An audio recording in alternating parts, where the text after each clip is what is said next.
در مسجد و در کعبه به دنبال خداییم، از حس خدا در دلمان دور و جداییم. هم مسجد و هم کعبه و هم قبله بهانه است، دقت بکنی نور خدا داخل خانه است. در مسجد و در کعبه به دنبال چه هستی؟ اول تو ببین قلب کسی را نشکستی. این گونه چرا در پی اثبات خداییم؟ همسایه ما گشنه و ما سیر بخوابیم.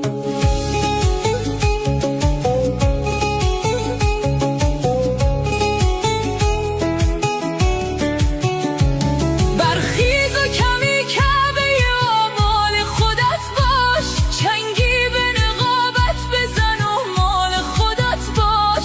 تصویر خدا پشت همین کهنه نقاب است، تصویر خدا واضح و چشمان تو خواب است. شاید که بتی در وسط ذهن من و توست، باید بت خود با نم باران خدا شست. گویی که خدا در بدن و در تن من هست، نزدیکتر از خون و رگ گردن من هست.